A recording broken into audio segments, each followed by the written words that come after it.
சோர்வுக்கு நம்ம எப்பொழுதுமே இடம் கொடுத்துடவே கூடாது. சத்துரு நமக்கு கையாளுகிற யுக்தியிலே பெரிய யுக்தி என்ன அப்படின்னா சோர்வு தான். சோர்வு கொடுப்பான். சோர்வு யாரையுமே விட்டு வைக்கவே இல்லை.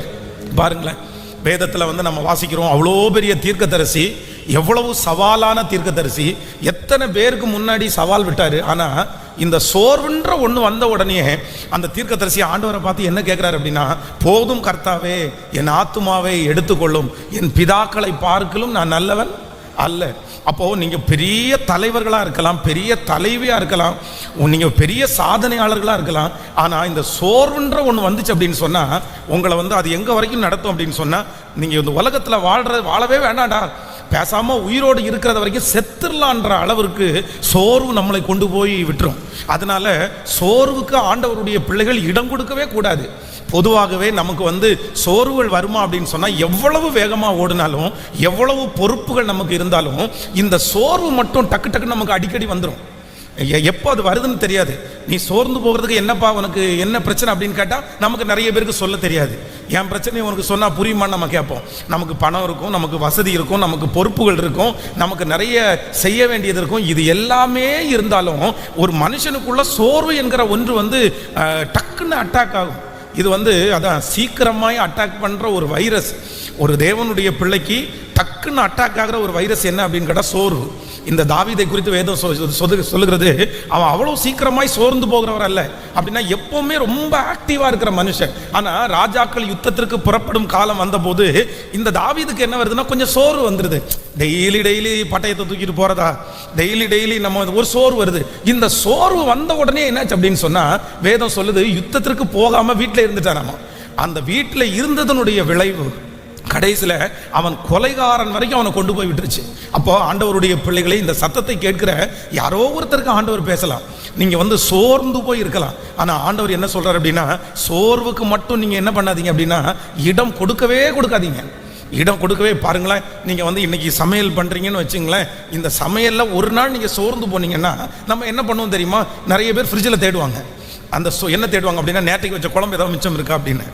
ஒருவேளை அது லைட்டாக இன்னும் ஒரு அரை மணி நேரம் தான் கெட்டு போயிடும் அப்படின்னா கூட நிறைய பேர் சூடு பண்ணி சாப்பிட்றலாம் அப்படின்னு. ஏன் அப்படின்னா சோர்வு நம்மளை சமைக்க விடாது, சோர்வு நமக்கு வேலை செய்ய விடாது, சோர்வு நமக்கு முன்பாக இருக்கிற பொறுப்புகளை நிறைவேற்றுவதற்கு விடவே விடாது. அப்போது ஆண்டவருடைய பிள்ளைகள் சோர்வுக்கு மட்டும் என்ன பண்ணக்கூடாதுன்னா இடம் கொடுக்கவே கூடாது.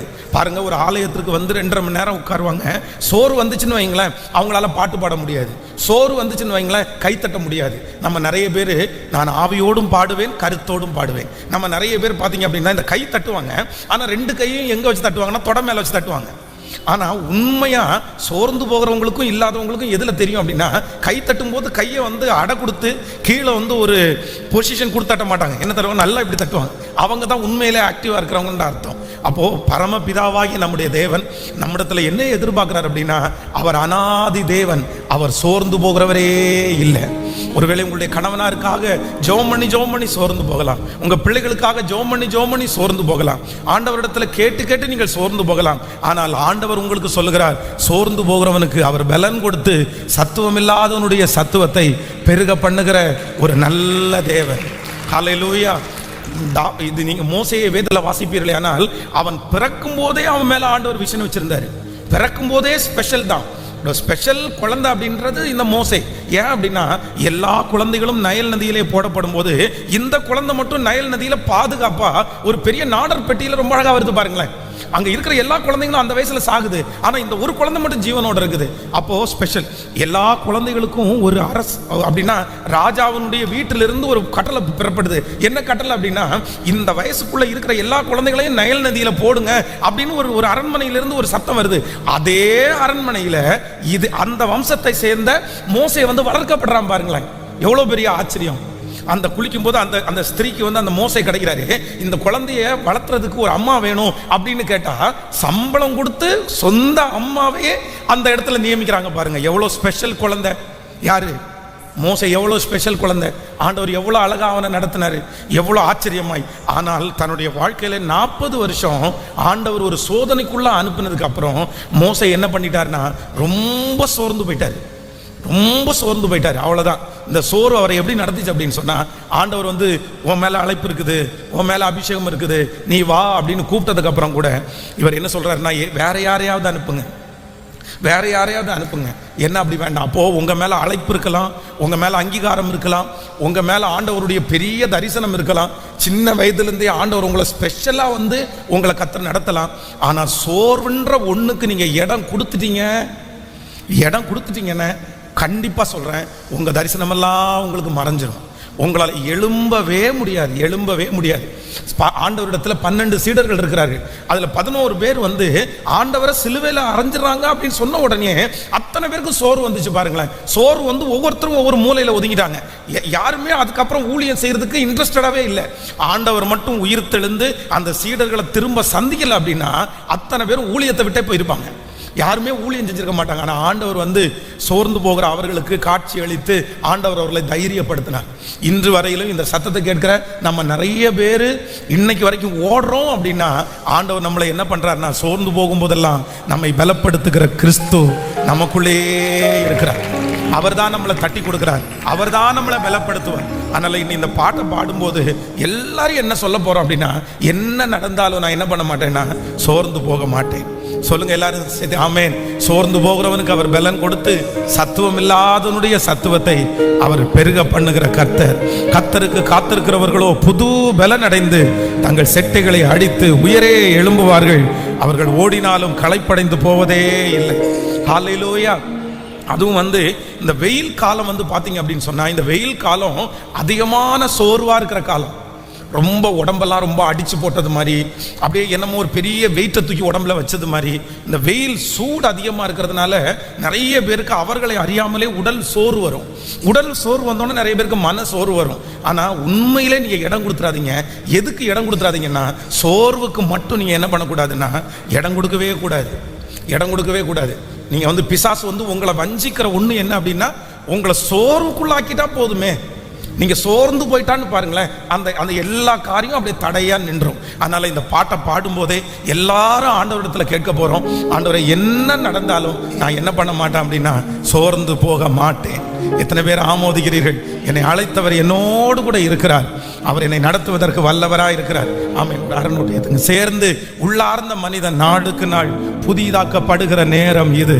எத்தனை பேர் ஆமோதிக்கிறீர்கள்? நீங்க கரங்களை தட்டுறதுலேயே ஆண்டவர் வந்து உங்களுக்கு ஒரு புது பலனை ஆண்டவர் உங்களுக்கு தரணும்.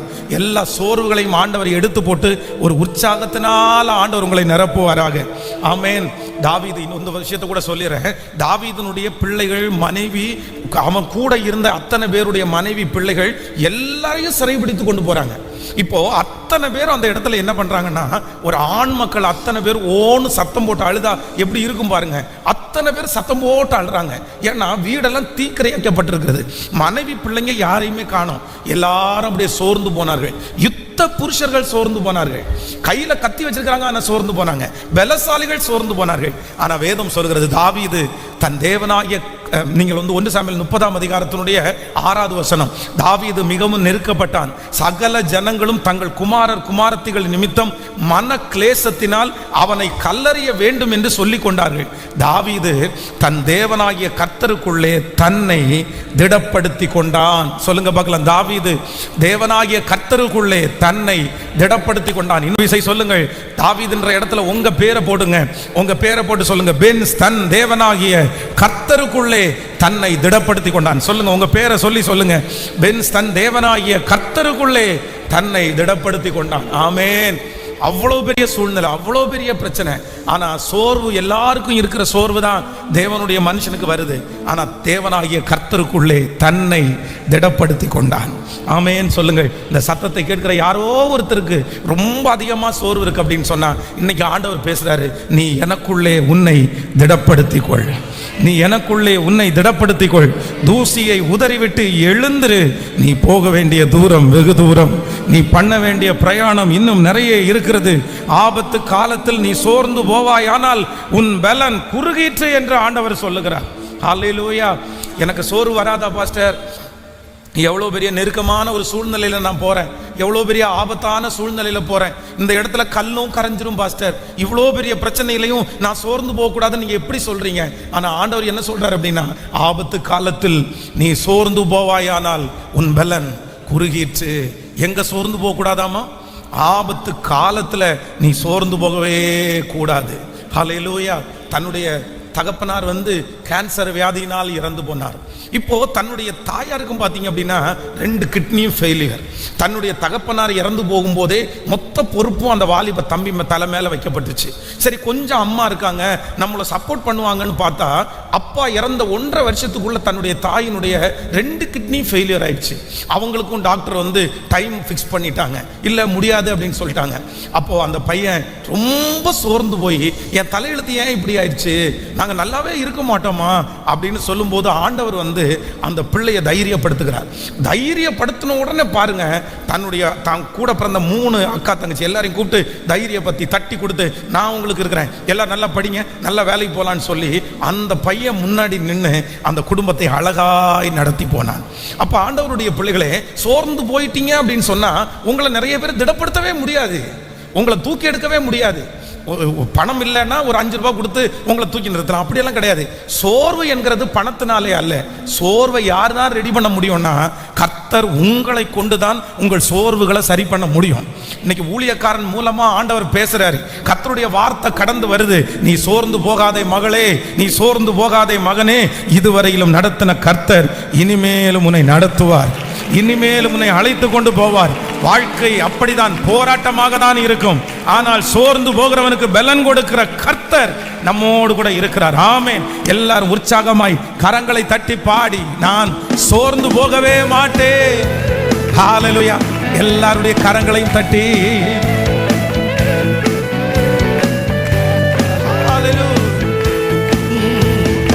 உள்ளார்ந்த மனிதன் நாடுக்கு நாடு புதிதாக பாடுகிற நேரம் இது. பாடுவோம். நாடுக்கு நாள் புதிதாக பாடுகிற நேரம் இது. சோர்ந்து போகாதே, நீ சோர்ந்து போகாதே. பாடுவோம். சோர்ந்து போகாதே, நீ சோர்ந்து போகாதே.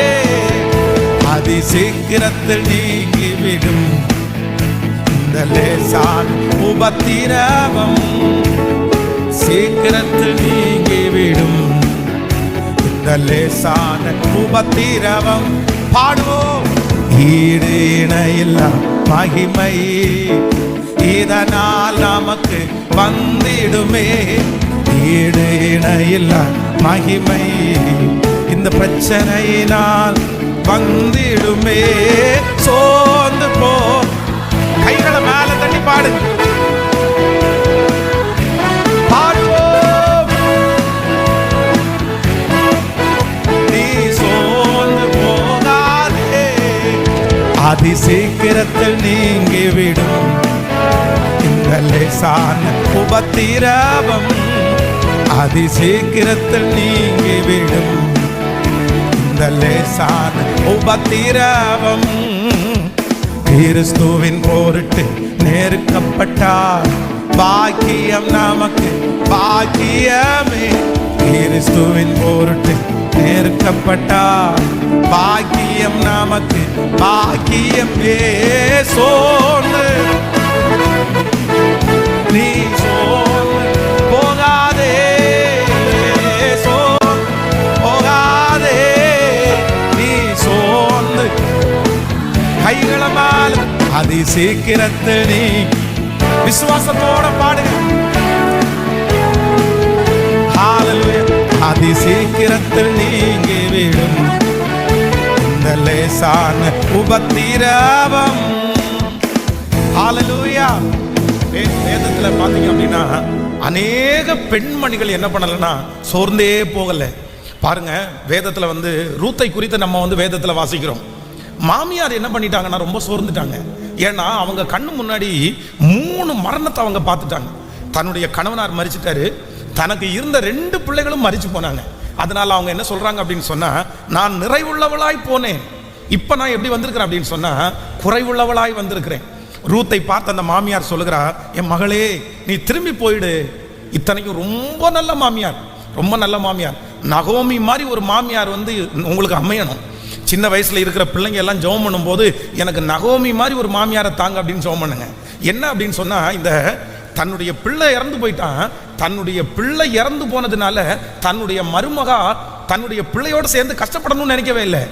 நீயாவது நல்லா இரு பாப்பா, நீயாவது நல்லா இரு, என் பிள்ளை இறந்து போயிட்டான், இனி அதுக்காக நீ கஷ்டப்பட வேண்டாம், நீ உங்க அப்பா வீட்டுக்கு போ, உங்க அப்பா ஒரு நல்ல பையனை பார்த்து உனக்கு கல்யாணம் பண்ணி வைப்பாரு, என் கூட நீ வராத.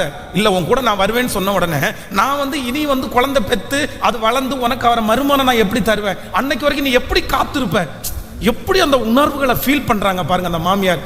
நீ நல்லா இரு, நீ சந்தோஷமா, நீ சின்ன பிள்ளை, நான் கிளடாயிட்டேன், நான் வயசாயிட்டேன், எனக்கு ஒன்றும் இல்லை, நீ வாழ வேண்டிய பிள்ளை. தான் மருமகளை வந்து வாழ வேண்டிய பிள்ளை, நீ வாழணும், நீ சந்தோஷமா இருக்க வேண்டிய பிள்ளை, நீ சந்தோஷமா இருக்கணும்னு நினைக்கிற மாமியாருடைய இருதயம் எவ்வளோ பெருசு பாருங்களேன். அதனால சின்ன பிள்ளைங்க, கல்யாணம் ஆகாத பிள்ளைங்க, உங்க மாமியாருக்காக நீங்க ஜெபம் பண்ணீங்கன்னா யாரை மாதிரி ஜெபம் பண்ணுங்க அப்படின்னு சொன்னா, நகோமி மாதிரி எனக்கு ஒரு மாமியாரை தாங்க அப்படின்னு ஜெபம் பண்ணாங்களா. இன்னும் இந்த நகோமி இடத்துல மாமியார்ன்றதுல இன்னொன்று இருக்கு. என்ன அப்படின்னா, தன்னுடைய மருமக பெத்தெடுத்த பிள்ளைய தாம் பிள்ளையா நினைச்சு வளர்த்துனாங்களாம். இன்னைக்கு வந்து தன்னுடைய சொந்த பையன் ஒருவேளை அந்த பிள்ளைய கல்யாணம் பண்ணியிருந்தான்னு வச்சுங்களேன், கல்யாணம் பண்ணி அது நிமித்தமா குழந்தை பிறந்துச்சுன்னா உண்மையாக ரத்த சம்பந்தமான தன்னுடைய மகனுடைய குழந்தை, பேர குழந்தை, அந்த குழந்தைய தனக்கு மடியில் வச்சு வளர்த்துறதே இன்னைக்கு நிறைய பேருக்கு பெரிய பிரச்சனையா இருக்குது. ஆனா போவாஸ் என்கிறவன் வந்து இவருடைய ரத்த சம்பந்தமான உறவு. ஆனா அவருடைய வயிற்றுல பிறந்த பிள்ளை அல்ல. இந்த நகோமியும் இன்னொருத்தருக்கு பிறந்த பிள்ளை, அவங்க பிள்ளை கிடையாது. ஆனா நகோமி அந்த ரூத் பெற்றெடுத்த பிள்ளைய நீங்க 4ஆம் அதிகாரம் 16வது வசனத்தை வாசிக்கும் போது, நகோமி அந்த பிள்ளையை எடுத்து தன் மடியிலே வைத்து அதை வளர்க்கிற தாயானாள். ஹலோ, நகோமி அந்த பிள்ளையை எடுத்து தன் மடியிலே வைத்து அதை வளர்க்கிற தாயானால். எப்படிப்பட்ட ஒரு மாமியார் பாருங்களேன். ஆனா இந்த மாமியாரே என்ன பண்ணிட்டாங்கன்னா, ஒரு சூழ்நிலையில சோர்ந்து போயிட்டாங்க. சர்வ வல்லவர் எனக்கு மிகுந்த கசப்பை கட்டளையிட்டார், நான் நிறைவுள்ளவளாய் போனேன், நான் இப்போ குறைவுள்ளவளாய் வந்திருக்கிறேன் அப்படின்னு சொல்லி ரொம்ப சோர்ந்துட்டான். ஒன்றும் இல்லைப்பா, ஒன்றும் இல்லைப்பா, உங்க முன்னாடி நான் நல்லா வாழ்ந்தவா, நான் உங்க முன்னாடி மரியாதையா வாழ்ந்தவா, ஆனா இன்னைக்கு எல்லாமே என்னை விட்டு போயிருச்சு. நான் நல்லா இருந்த காலத்தை நான் நினைக்கிறேன், என்ன நகோமின்னு கூப்பிடாதீங்க, அன்னைக்கு என்ன நகோமின்னு கூப்பிடுறதுக்கு தகுந்த மாதிரி தான் என் வாழ்க்கை இருந்துச்சு, நான் ரொம்ப சந்தோஷமா இருந்தேன். ஆனா இன்னைக்கு எனக்கு ஒரு பேர் ஒன்று வைக்கிறீங்கன்னா எனக்கு மாறாள்னு வைங்க, ஏன்னா எனக்கு நிறைய கசப்பு, நான் ரொம்ப தோற்று போனேன், நல்லா இருந்து கெட்டு போனது நான் தான், நல்லா இருந்து ஒன்றும் இல்லாமல் போனது நான் தான் அப்படின்னு சொல்றாங்க. ஆனா அந்த நேரத்தில் அவங்களுக்கு வந்த மருமகள் பாருங்க, ரூத்து மாமியாரை வீட்டில் உட்கார வச்சு, இந்த பிள்ளைக்கும் அந்த பெயின் இருக்குது, இளம் வயதிலே விதவை, ஒரு குழந்தைய கூட தன்னுடைய கணவனார் கொடுக்காம அவர் மரிச்சு போயிட்டாரு, தன்னுடைய சொந்த அம்மா அப்பாவுடைய வீட்டில் போற அளவு கூட அந்த பிள்ளைக்கு தைரியம் இல்லை. ஆனா இந்த ரூத் என்கிறவங்க நகோமியை பார்த்து, நான் வயல்வெளிக்கு போய், நீங்க 2ஆம் அதிகாரம் 2வது வசனம், வயல்வெளிக்கு போய் யாருடைய கண்களில் எனக்கு தயை கிடைக்குமோ அவர்கள் பிறகே கதிர்களை பொறுக்கி கொண்டு வருகிறேன் என்றாள். அதற்கு இவள், என் மகளே போ என்றாள். ஆமென் சொல்லுங்க பார்க்கலாம். கைகளை உயர்த்தி ஒரு ஹல்லேலூயா சொல்லலாம். தன்னுடைய கணவனார் இறந்த சோகம், தன்னுடைய தாய் தகப்பனாரை பிரிந்த ஒரு சோகம், தன்னுடைய எதிர்காலம் என்ன ஆகுதுன்னே தெரியல, இளம் பிள்ளை, எல்லாத்தையும் இழந்து சாப்பாட்டுக்கு கூட வழி இல்லை, அடுத்த நேரம் சாப்பிடணும்னா கூட பிச்சை தான் எடுக்கக்கூடிய ஒரு சூழ்நிலை, நல்லா வாழ்ந்தவங்க, சந்தோஷமா வாழ்ந்தவங்க. ஆனா ரூத்தை குறித்து வேதம் சொல்லுகிறது, அவ என்ன பண்ணல அப்படின்னா அந்த சிச்சுவேஷன்ல சோர்ந்து போகவே இல்லை. மாமி நான் போயிட்டு வந்துடட்டுமா, எங்கேயாவது ஒரு இடத்துல வயல் அறுக்கிறாங்களான்னு பார்க்கட்டா, அதுல கொஞ்சம் பின்னாடி சிந்தி இருக்கிறத நான் பொறுக்கிட்டு வந்துடட்டுமா அப்படின்னு தன்னுடைய மருமகள் கேட்கிறாரு. உடனே மாமியார் சொல்ற, நீ போ அப்படின்னு சொல்றாங்க. வேதம் சொல்லுகிறது, எதேர்ச்சியாய் நேரிட்ட அந்த நிலம் போவாசுடையதா இருந்தது, போவாசுடையதா இருந்தது. சிஸ்டர், நீங்க சோர்ந்து போய் உட்கார்ந்துட்டீங்க அப்படின்னு சொன்னா எதுவுமே பண்ண முடியாது. பிரதர், நீங்க சோர்ந்து போய் உட்கார்ந்துட்டீங்கன்னா எதுவுமே பண்ண முடியாது. அதற்கு மாறாக நீங்க எழும்பி வயல் நிலத்துக்கு போங்க, நீங்க எழும்பி தோட்டத்துக்கு போங்க, நீங்க எழும்பி அந்த காரியத்தை செய்ய ஆரம்பிங்க. எதேர்ச்சியாய் நேரிடுகிற அந்த வேலை, எதேர்ச்சியாய் நேரிடுகிற அந்த தொழில், எதேர்ச்சியாய் நேரிடுகிற அந்த நபர் உங்களுடைய எதிர்காலமே ஆசீர்வாதமாய் இருப்பதற்கு கர்த்தர் உண்டு பண்ணுகிற ஒரு பெரிய பாதையா இருக்கலாம். கர்த்தர் உண்டு பண்ணுகிற ஒரு பெரிய வேலையா இருக்கலாம், அது ஆண்டவராலே கொடுக்கப்படுகிறதா இருக்கலாம். கர்த்தர் உங்களை இந்த உபவாச ஜெபத்துல தட்டி எழுப்பி கர்த்தர் சொல்றாரு, சோர்ந்து போகாத, சோர்ந்து போகாத, சோர்ந்து போகாத. நீ சோர்ந்து போய் படுக்கிற காலம் அல்ல, நீ சோர்ந்து போய் உட்காரக்கூடிய காலம் அல்ல, நீ எழும்பி ஆண்டவருக்காக நிற்க வேண்டிய ஒரு காலம். ஹல்லேலூயா, ஹல்லேலூயா, ஆமென். சொல்லுங்க பார்க்கலாம். இன்னொரு விஷயம் கூட எல்லாரும் சேர்ந்து பாட போறோம். உள்ளார்ந்த மனிதன் நாளுக்கு நாள் புதிதாக்கப்படுகிற நேரம் இது. ஆமென். கரங்களை தட்டி ஹல்லேலூயா. உள்ளார்ந்த மனிதன் நாளுக்கு நாள் புதிதாக்கப்படுகிற நேரம். பாடுவோம். நாளுக்கு நாள் புதிதாக்கப்படும். திரும்ப திரும்ப உள்ளார்ந்த மனிதன் நாளுக்கு நாள் புதிதாக்கப்படும் நேரம் இது. சோர்ந்து போகாதே, நீ சோர்ந்து போகாதே, சோர்ந்து போகாதே, நீ சோர்ந்து போகாதே. அதி சீக்கிரத்தில் நீங்கிவிடும் இந்த லேசான உபத்திரவம், அதி சீக்கிரத்தில் நீங்கிவிடும் இந்த லேசான சொல்லோ. ஈடு இணையில்லா, ஈடு இணையில்லா மகிமை இந்த பிரச்சனையினால் வந்திடுமே. ஈடு இணையில்லா மகிமை இந்த பிரச்சனையினால் வந்திடுமே. சோர்ந்து இப்போ இந்த பாட்டை பாடிட்டு இருக்கும் போது ஒரு பெல்ல நம்முடைய பிள்ளைகளுக்கு வரட்டும் ஆண்டவரே, ஒரு தைரியம் வரட்டும் ஆண்டவரே. அதி சீக்கிரத்தில் நீங்கிவிடும் இந்த லேசான உபத்திரவம், அதி சீக்கிரத்தில் நீங்கிவிடும் இந்த லேசான உபத்திரவம். ஹல்லேலூயா. ஆண்டவரிடத்துல எல்லாரும் ஒண்ணுக்கு மட்டும் கேளுங்க. என்ன அந்த ஒன்று அப்படின்னு சொன்னா, ஆண்டவரே நீங்க எப்படி இருக்கிறீங்களோ அப்படி நான் என்ன பண்ணக்கூடாதுன்னா சோர்ந்து போகவே கூடாது. ஹல்லேலூயா. மொர்தெகாய் சொல்லி அனுப்புறாரு, இந்த காலத்தில் மௌனமாக இருந்தால் யூதருக்கு சகாயமும் ரட்சிப்பும் வேறு ஒரு இடத்திலிருந்து வரும் அப்படின்னு சொன்ன உடனே அங்கிருந்து ஒரு சத்தம் வருது, இந்த இவ்விதமாய் சட்டத்தை மீறி நான் ராஜாவினிடத்தில் பிரவேசிப்பேன், நான் செத்தாலும் சொல்லுங்க, நான் செத்தாலும் சாகுறேன். நமக்கு இந்த தேசத்திற்கு வந்த மிஷினரிகள் வந்து பார்த்தீங்க அப்படின்னு சொன்னால், ஒரு மிஷினரி எல்லாம் பார்த்தீங்கன்னா தன்னுடைய குழந்தை இறந்து போயிருச்சு, அந்த குழந்தைய அடக்கம் பண்ணுகிறதுக்கு கூட யாருமே இல்லை. தன்னுடைய பச்சை பிள்ளையா அடக்கம் பண்ணுகிறதுக்கு அவரே குழி வெட்டி அவரே பெட்டி வாங்குறதுக்கு பணம் இல்லாமல் ஒரு அட்டை பாக்ஸுக்குள்ளே வச்சு அதை பேக் பண்ணி அந்த சடலத்தை வந்து தானே அடக்கம் பண்ணினார்கள். தானே அடக்கம் பண்ணார்கள். அவ்வளவு போராட்டம், அவ்வளவு போராட்டம். ஆனாலும் என்ன பண்ணலைன்னா, அடக்கம் பண்ணி முடிச்சுட்டு வந்து அடுத்த நாள் தெருவில் இருக்கிற ஒவ்வொரு இடத்துக்காக கூப்பிட்டு இயேசு நல்லவர் அப்படின்னு சொன்னாங்க. இயேசு நல்லவர்னு சொன்னாங்க. அப்போ இப்போ நீங்க உங்களை யோசிச்சு பாருங்களேன், நீங்க சோர்ந்து போகிறதுக்கு உங்க பிரச்சனை ஏமாத்திரம்னு நினைக்கிறீங்க, உங்க பிரச்சனை ஏமாத்திரம்னு நினைக்கிறீங்க. நீங்க சோர்ந்து போகலாமா? நீங்க சோர்ந்து போகலாமா? ஆண்டவருடைய பிள்ளைகள் சோர்ந்து போகவே கூடாது. ஹல்லேலூயா. ஒரு விஷயம் என்னுடைய ஊழியத்தில் வந்து நான் ரொம்ப சோர்ந்து போனேன், மனசுக்கு ரொம்ப கஷ்டமா இருந்துச்சு. நம்ம வந்து தெரியாதனமா இந்த மாதிரி ஊழியத்தை நம்ம சூஸ் பண்ணிட்டோமோ அப்படின்ற அளவிற்கு என்னுடைய கஷ்டமா இருந்துச்சு. அப்போ ரொம்ப வருத்தமாக இருக்கும்போது ஒருத்தர் வந்து சர்ச்சில் வந்து உங்களை சந்திக்கிறதுக்கு ஒருத்தர் வந்திருக்காரு அப்படின்னு சொன்னாங்க. அப்போ வந்து நான் போனேன். அவருடைய பேர் கண்ணன், அவருடைய பேர் கண்ணன். அப்போ கண்ணன் அப்படின்னு சொல்லும்போது நான் அதை ஒன்றும் யோசிக்கல, சரி ஓகேன்னு போய் உட்காந்தா அந்த கண்ணன் அப்படின்றவருக்கு 2 கண்ணும் தெரியாது. பேர் கண்ணன். நிறைய பேர் பிளைண்டு, நிறைய பேருக்கு வந்து இந்த மாதிரி பேர்லாம் வைப்பாங்க. அவங்களுக்கு விழியே இருக்காது, ஆனால் மலர் விழி அப்படின்னு பேர் வச்சுருப்பாங்க. அப்போ இவருக்கு வந்து 2 கண்ணுமே இல்லை, ஆனால் கண்ணன் அப்படின்ற பேர் அவருக்கு இருந்துச்சு. அப்போ வந்து நான் வந்து அவரோட போய் ஃபர்ஸ்ட் டைம் அவரை சந்திக்கிறேன். என்ன பண்ணுறீங்க, என்ன பண்ணிட்டு இருக்கிறீங்கன்னு சொன்ன உடனே அவர் வந்து ஊழியம் பண்ணுறேன் அப்படின்னு சொன்னார், மினிஸ்ட்ரி பண்ணுறேன் அப்படின்னாரு. அப்போ நீங்கள் என்னென்ன மினிஸ்ட்ரி பண்ணுறீங்க அப்படின்றதெல்லாம் கேட்கும்போது கிட்டத்தட்ட ஒரு அரை மணி நேரம் அந்த மனுஷன் அந்த பண்ணுற மினிஸ்ட்ரி எல்லாம் எனக்கு சொன்னார். சரி, உங்களுக்கு 2 கண்ணும் இல்லை அப்படி இல்லை, நீங்கள் எப்படி இந்த காரியத்தை எல்லாம் செய்றீங்கன்னு ஒன்று அவர் என்ன சொல்கிறாரு, எனக்கு மாம்ச கண்ணு தான் 2மே போச்சு, ஆனால் ஆவிக்குரிய கண்ணு 2மே எனக்கு கர்த்தர் திறந்துட்டாரு. ஐயோ, ரொம்ப ஷாக்காக இருந்துச்சு. அந்த சிச்சுவேஷன்ல நான் சோர்ந்து போய் இருக்கும்போது அந்த கண்ணன் என்கிற ஒரு மனுஷனை ஆண்டவர் சந்திக்க வச்சு அப்படியே என்னை திடப்படுத்துறாரு. பாருங்க, என்னடா நீ நினைச்சிட்டு இருக்கிற, என்ன நீ நினைச்சிட்டு இருக்கிற, 2 கண்ணும் இல்லாம ஆவிக்குரிய கண்ணு திறந்துச்சுன்னு உனக்கு முன்னாடி சொல்லிட்டு இருக்கிற பையன் 24 மணி நேரத்துல குறைஞ்சது 12 மணி நேரம் ஊழியம் செய்றாரு. உனக்கு 2 கண்ணு, 2 காலு, 2 கை, ஒரு பழுது கூட இல்லாம சரீரத்தை கொடுத்துருக்கிற. நீ என்ன பண்ணணும், என்ன நினைச்சிட்டு இருக்கிற? மனசு என்னையே ஆண்டவர் திட்டுறது மாதிரி ஃபீல் பண்ணேன். சாரிப்பா. அந்த கண்ணன் எனக்கு முன்னாடி பேசிட்டே இருக்கும்போது என் உள்ளான மனசுல இருந்து என்ன கேட்குது அப்படின்னா, சாரி ஆண்டவரே. அப்ப அவர்கிட்ட கேட்டேன், நீங்க எதுக்காக என்ன பார்க்கறதுக்காக வந்தீங்கன்னு கேட்டேன்.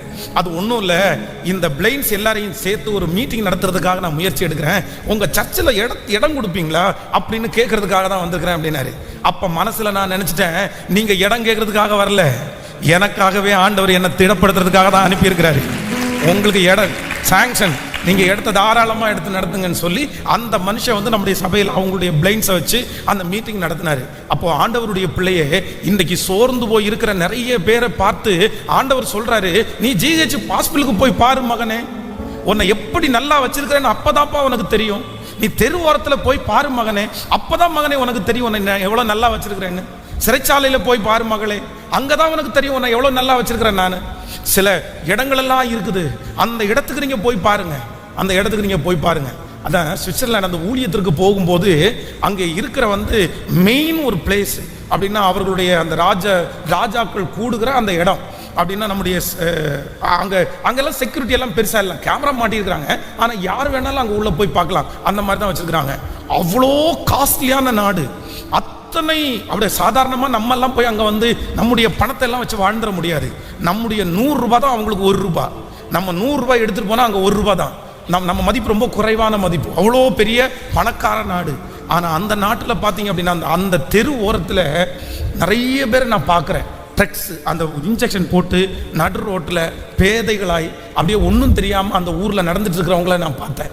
எனக்கு ஆச்சரியமா இருந்துச்சு, இவ்வளவு ஞானமான இவ்வளவு பெரிய, அதான் பேங்க், ஸ்விஸ் பேங்க்னு சொல்லுவாங்கல்ல, பேங்குக்கு பேர் போன நாடு சுவிட்சர்லாந்து. ஆனா அந்த நாட்டிலேயே மெயின் பிளேஸ்ல ஆயிரக்கணக்கான பேரு ட்ரக்ஸ் அடிக்ட் ஆகி அப்படியே தங்களுடைய ஷர்ட் கூட இல்லாம பிச்சைக்காரங்களை மாதிரி உட்கார்ந்துருக்கு ஒரு இடம் இருக்குது. அப்போ சில சில சில கஷ்டமான மனிதர்களை கர்த்தர் நமக்கு முன்னாடி எதுக்கு வச்சிருக்கிறாருன்னா, உன்னை எவ்வளவு நல்லா நான் வச்சிருக்கிறேன்றத உணரும்படியாக. நீங்க இந்த சின்ன சின்ன விஷயத்துக்கெல்லாம் சோர்ந்து போயிருங்க. ஒரு மனுஷன் ஏதோ ஒன்று பேசிட்டான்றதுக்காக நீங்க சோர்ந்து போனீங்க. இந்த உங்க வாழ்க்கையில கண்டினியூவா நீங்க ஜெபம் பண்ணி பதில் வராததை குறித்து நீங்க சோர்ந்து போனீங்க. ஆனா வேதம் சொல்லுது, ஆண்டவருடைய பிள்ளையை நீ போய் பாரு மகனே, நீ போய் பாரு மகளே, உண்மையிலே நீ சோர்ந்து போகிறதற்கு ஒன்றும் இல்லை. நீ சோர்ந்து போகவே கூடாது. காரணம் என்ன அப்படின்னா, இந்த ஜபத்தில் இருக்கிற நிறைய பேரை ஆண்டவர் ரொம்ப அழகாய் கர்த்தர் வைத்திருக்கிறார். உங்களை கர்த்தர் ஆச்சரியமாய் கர்த்தர் நடத்துகிறார். உங்களை கர்த்தர் பெரிய அளவில் கர்த்தர் வைத்திருக்கிறார். அநேகம் பேருடைய வாழ்க்கையை ஒப்பிட்டு பார்க்கும்போது ஆண்டவர் உங்களை நடத்தி வருகிற விதம் விசேஷமான விதம். ஆண்டவர் உங்களை உச்சாந்தலையில் ஆண்டவர் வச்சிருக்கிறாரு. யாரும் நெருங்க முடியாத இடத்துல ஆண்டவர் வச்சிருக்கிறாரு. எட்ட முடியாத இடத்துல கர்த்தர் வச்சிருக்கிறாரு. கர்த்தர் வாக்கு கொடுக்கிறார், இது பிசாசு உன்னை சோதிக்கிறான், இது பிசாசு உன்னை எழும்ப விடாதபடி பண்ணுகிறான். கர்த்தர் வாக்கு கொடுக்கிறான், நீ சோர்வுக்கு இடம் கொடாதே, தூசியை உதறிவிட்டு எழுந்திரு, தூசியை உதறிவிட்டு எழுந்திரு, என் மீட்பர் என்னோடு கூட இருக்கிறார். ஹல்லேலூயா. கைகளை உயர்த்தி சொல்லு, நீர் என்னோடு கூட இருக்கும்போது தோல்வி எனக்கு இல்லை, தோற்று போவது இல்லை. மலைகளை தாண்டிடுவேன், கடும் பள்ளங்களை தாண்டிடுவேன், சதிகளை முறியடிப்பேன், சாத்தானை நான் ஜெயித்திடுவேன். இன்றைக்கு இந்த உபவாச ஜெபத்தில் இனி என்றுமே சோர்ந்து போகாத ஒரு பலனை கர்த்தர் எனக்கு தருவாராக, கர்த்தர் எனக்கு தருவாராக. கரங்கள் எல்லாரும் தட்டி நன்றி அப்பா, நன்றி. ஹல்லேலூயா. நன்றி ஆண்டவரே. அந்த மகிமை எங்கள் தலையின் மேல் கடந்து வருவதாக. ஓ சோர்ந்து போகாதே, நீ சோர்ந்து போகாதே, சோர்ந்து போகாதே, நீ சோர்ந்து போகாதே. அதி சீக்கிரத்தில் நீங்கிவிடும் இந்த இந்த லேசான உபத்திரவம் அதி சீக்கிரத்தில் நீங்கிவிடும். இந்த லேசான உபத்திரவம் பாடோ மலைகளை தாண்டிடுவே, காடும் பள்ளங்களை கடந்திடுவே. மலைகளை தாண்டிடுவே, காடும் பள்ளங்களை கடந்திடுவே. சாதிகளை முறியடிப்பே, சாத்தானை ஜெயித்திடுவே. பாடும் சாதிகளை முறியடிப்பே, சாத்தானை ஜெயித்திடு. நீர் என்னோடு இருக்கும்போது என்னாலும் வெற்றி வெற்றி. நீர் என்னோடு இருக்கும்போது என்னாலும் வெற்றி வெற்றி. தோல்வி எனக்கில்லை, தோல்வி எனக்கில்லையே, நான் தோற்று போவதில்லையே. தோல்வி எனக்கில்லையே, நான் தோற்று. கைகளை மேல தட்டி தோல்வி தோல்வி எனக்கில்லையே, நான் தோற்று போவதில்லை. திரும்ப திரும்ப சொல்லுவோம், தோல்வி நான் தோற்று போவதில்லை. தோல்வி எனக்கில்லை, தோல்வி எனக்கில்லையே, நான் தோற்று போவதில்லையே. சீரைச்சாலை கதவுகளும் துதியினால் இடிந்திடுமே. பாடுவோம், என் துதியினால் இடிந்திடும். அபிஷேகம் அபிஷேகம் எனக்குள்ளே, நான் ஆடி பாடி. ஆண்டவரே, இந்த பாட்டை பாடிட்டே இருக்கும் போது பலப்படுத்துகிற கர்த்தர், சோர்ந்து போகிறவனுக்கு பலன் கொடுக்கிற கர்த்தர், இப்போ உம்முடைய பிள்ளைகளுக்கு ஒரு பலனை கர்த்தர் தருவீரார். அவர்களை தட்டி எழுப்ப, அவருடைய சோர்வுகளில் இருந்து பலத்தை கொடுப்பதற்கு உன்னதமானவருடைய பலன், உன்னதமானவருடைய அபிஷேகம் இப்பொழுது இப்பொழுது இப்பொழுது உம்முடைய பிள்ளைகள் ஒவ்வொருவர் மேலும் வந்து இறங்குவதாக, வந்து அமருவதாக, வந்து அமருவதாக. ஹல்லேலூயா. ஓ,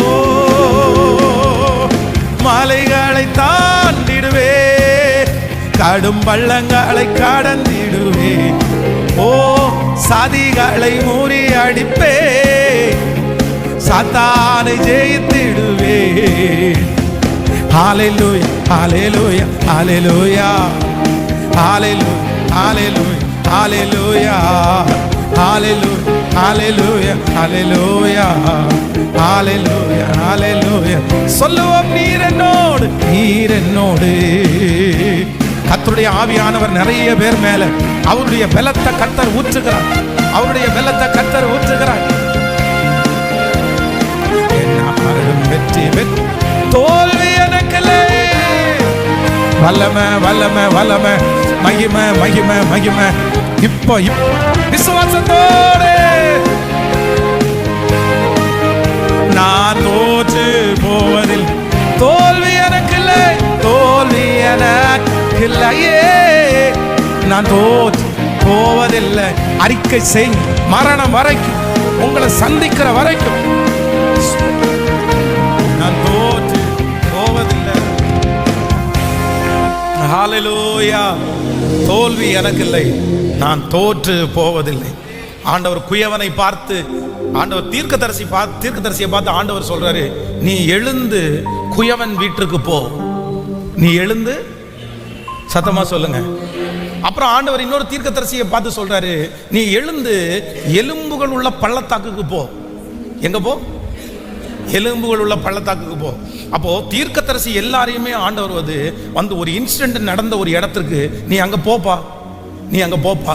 பிரசங்கியில சொல்லும்போது ஆண்டவர் என்ன சொல்றாரு, நீ எழுந்து நீ மரண வீட்டுக்கு போப்பா, நீ துக்க வீட்டுக்கு போ. அங்கே எல்லா மனிதனுடைய முடிவும் அங்கே உங்களுக்கு. அப்போ ஒன்று நினைச்சுக்குங்க, உங்க வாழ்க்கையில எப்பேற்பட்ட சோர்வு வந்தாலும் உடனே நீங்க எழுந்து எங்க போகணும் அப்படின்னு சொன்னா, யாராவது ஒரு இடத்துல நீங்க போகணும். ஒரு நொந்து போய் இருக்கிற ஒரு மனுஷனை நீங்க சந்திக்கணும். உங்க வாழ்க்கையில நான் ஒன்றும் இல்லை, நான் இப்படி இருக்கிறேன்னு யோசிக்கும் போது உங்க கண்ணுக்கு முன்னாடி யாரையாவது ஒருத்தரை கொண்டு வந்து நீங்க நிறுத்தணும். யாராவது ஒருத்தரை கொண்டு வந்து நிறுத்தணும். எதுக்கு அப்படின்னு சொன்னா, இவங்களை எல்லாரையும் ஒப்பிட்டு பார்க்கும்போது ஆண்டவர் என்னை எப்படி வச்சிருக்கிறாரு?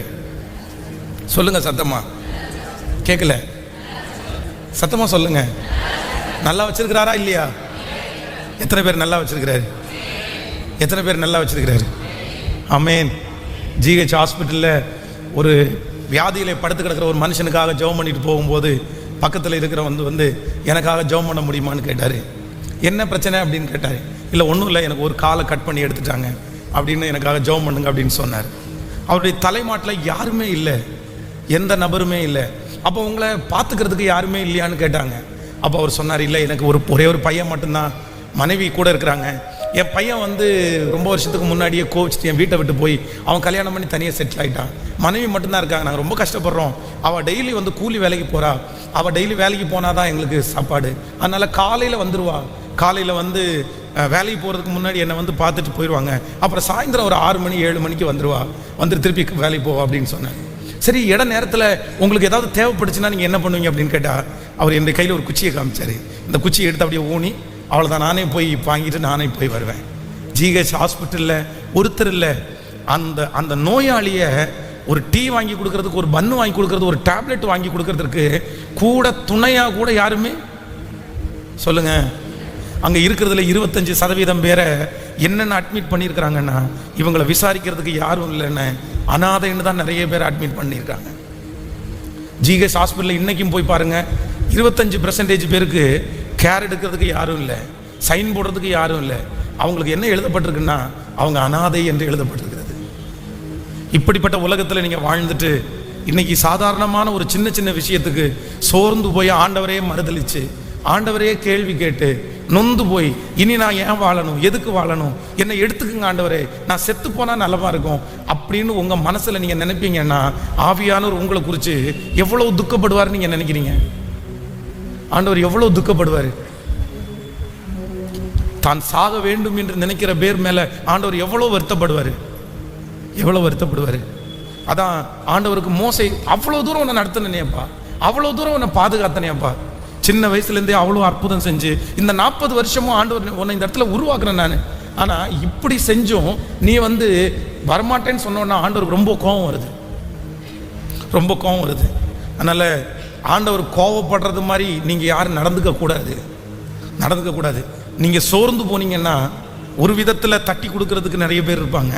ஆனால் அதே நேரத்தில் கோபப்படுறதுக்கும் நிறைய பேர் கேட்கல. சத்தமாக சொல்லுங்க. நம்ம வீட்டிலே எடுத்து பாருங்களேன், நம்முடைய பிள்ளைகள் ஸ்கூலுக்கு போகிறதுக்கு அடம் பிடிக்கிறாங்கன்னு வைங்களேன். ஏன் நீ ஸ்கூலுக்கு போகிறது இல்லைன்னா எனக்கு வாத்தியாரே பிடிக்கல அப்படின்னு சொல்கிறாங்கன்னு வைங்களேன். உங்களுக்கு என்ன வரும்? ரொம்ப சந்தோஷமாக வருமா, சிரிப்பு வருமா? ஏய் ஒழுங்காக போயிரு, உனக்கு எவ்வளோ ஃபீஸ் கட்டுறேன்னு தெரியுமா, நான் உன்னை எவ்வளோ நல்லா வச்சுருக்கேன் தெரியுமா, உன்னை எவ்வளோ நல்ல ஸ்கூலில் உன்னை ஜாயின் பண்ணி விட்டுருக்கேன் தெரியுமா, போய் பாடுறா கவர்மெண்ட் ஸ்கூலில், ஃபீஸ் இல்லாத ஸ்கூலில் பிள்ளைங்க எப்படி போகிறாங்கன்னு பாடுறா. நமக்கு ரொம்ப கோபம் வரும். அப்போது அவ்வளவு நன்மையை கொடுத்து நம்ம நிறைய பேர் சோர்ந்து போய் நான் போக மாட்டேன், நான் செய்ய மாட்டேன் அப்படின்னா அடம் பிடிக்கிறத பார்த்து ஆண்டவர் கோபப்படுவாரா, சந்தோஷப்படுவாரா? சொல்லுங்க சத்தமா. ரொம்ப வருத்தமாயிரும், ரொம்ப கோபம் வரும். சிலருக்கு சில இருக்கிறதுலே பெரிய பலவீனம் என்ன அப்படின்னா, தனக்கு முன்னாடி இருக்கிற எந்த நன்மையும் அவங்களால என்ன பண்ண முடியாதுன்னா நினைக்கவே முடியாது. பாருங்களேன், பார்க்கவே மாட்டாங்க. ஆண்டவர் உங்களை எவ்வளவு நல்லா வச்சிருக்காரு அப்படின்ற பார்க்குற உங்கள் கண்கள், அப்படி யோசிக்கிற இருதயம் உங்களுக்குள்ள இல்லை அப்படின்னா நீங்க எப்படி இந்த வாழ்க்கையை சந்தோஷமா வாழ்வீங்க? நீங்க எப்படி ஆண்டவருக்கு நன்றி சொல்லுவீங்க? நீங்க எப்படி ஆண்டவரை ஆராதிப்பீங்க? மனசார ஆண்டவரை எப்படி நீங்க ஆராதிப்பீங்க?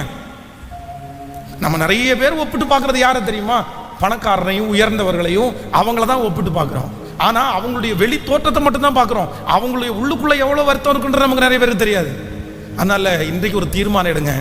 நான் சோர்ந்து போகிறதுக்கு ஒண்ணுமே இல்லை, நான் சோர்ந்து போகிறதுக்கு ஒண்ணுமே இல்லை. என் கர்த்தர் என்னை நன்றாய் வைத்திருக்கிறார். கைகளை உயர்த்தி சொல்லுங்க, என்ன ரொம்ப நல்லா வச்சிருக்கிறீங்க ஆண்டவரே. சொல்லுங்க, என்ன ரொம்ப நல்லா வச்சிருக்கிறீங்க ஆண்டவரே. எல்லாரும் முழு இருதயத்தோட சொல்லுங்க, ஆண்டவரே என்ன நீங்க ரொம்ப நல்லா வச்சிருக்கிறீங்க ஆண்டவரே. இருதயத்தின் ஆழத்திலிருந்து சொல்லுங்க. இருதயத்தின் ஆழத்திலிருந்து நான் சொல்றேன் அப்படின்றதற்காக நீங்க சொல்ல வேண்டாம். நீங்க முழு மனதோட சொல்லுங்க, ஆண்டவரே நீங்க என்ன ரொம்ப நல்லா வச்சிருக்கிறீங்க ஆண்டவரே. இயேசுவே நீ நல்லவர், இயேசுவே நீ நல்லவர்.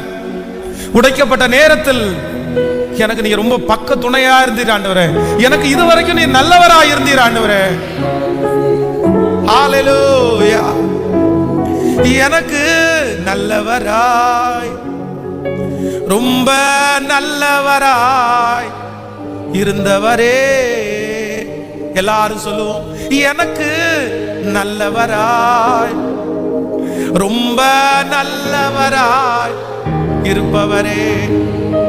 எப்படி நான் நன்றி உமக்கு சொல்லுவேன், செய்த நன்மைகள் ஏராளமே. எப்படி நான் நன்றி, செய்த நன்மைகள் ஏராளமே. ரட்சிப்பின் பாத்திரத்தை எடுத்து கொண்டும் பாதத்தில் ஓயாமல் முத்தம் செய்கிறேன். சொல்லுவோம், இயேசுவே இயேசுவே நீ நல்லவர். எல்லாரும் இயேசுவே நீ நல்லவர். உடைக்கப்பட்ட நேரங்களில் துணையாக நின்று எனக்கு நல்லவராய். சொல்லுவோம், ரொம்ப மனசார சொல்லுங்க, எனக்கு நல்லவராய், ரொம்ப நல்லவராய் இருப்பவரே. மனசார நன்றி ஆண்டவரே, நன்றி ஆண்டவரே. யாரோ ஒருத்தரிடத்துல ஆண்டவர் தெளிவா பேசுறாரு. இந்த சத்தத்தை ஆண்டவர் கேட்க பண்ணதுக்கு ஒரு பெரிய நோக்கம் உண்டு. மகளே, நீதான் அப்படி சோர்ந்து போய் வந்தாய். மகனே, நீதான் அப்படி சோர்ந்து போய் வந்தாய். மகனே, உனக்குள்ளதான் 1000 கேள்விகள். மகளே, உனக்குள்ளதான் 1000 கேள்விகள். ஆண்டவரே, என்ன நீங்க ஏன் எனக்கு எதுவுமே செய்யாம இருக்கிறீங்க? ஏன் என்ன இப்படி நீங்க வச்சிருக்கிறீங்க? ஏன் எனக்கு அந்த தீமை? நிறைய பேர் ஏன் அந்த கேள்வியை கேட்டுட்டே வந்தீங்க. ஆண்டவர் இன்னைக்கு பதில் சொல்றாரு, இல்ல நீ திரும்பி பார், நீ முன்னாடி பார், நீ நிறைய பேரை பார். அவங்களை எல்லாம் ஒப்பிட்டு பார்க்கும்போது உன்னை நான் ரொம்ப அழகா, ஆச்சரியமாய், வல்லமையாய், யாருக்கும் செய்யாததை உனக்கு நான் செஞ்சு இதுவரையிலும் நடத்தி இருக்கிறேனே. நீ எப்படி என்ன பார்த்து ஏன்னு நீ எப்படி கேட்க முடியும்? இந்த ஒரே ஒரு குறைய தவிர வேற உனக்கு என்ன குறை வச்சிருக்கிறேன்? என்ன குறை வச்சிருக்கிறேன்? இந்த ஒண்ணு கூட உனக்கு நான் குறைய வைக்க முடியாதா? இந்த ஒன்றை கூட நான் உனக்கு தாமதமா தரக்கூடாதா? அதுக்கு எனக்கு உரிமை இல்லையா? நீ இன்றைக்கு கொஞ்சம் ஜெபம் பண்ண வர்ற அப்படின்னா, மகளே, ஆண்டவர் அதான் சொல்றாரு, இன்னைக்கு நீ கொஞ்சம் ஜெபம் பண்ண வரேன்னா காரணம் என்ன தெரியுமா? அந்த ஒரே ஒரு தீங்கு தான் நீ இவ்வளவு தூரம் என்ன நெருங்குறதுக்கு காரணம்.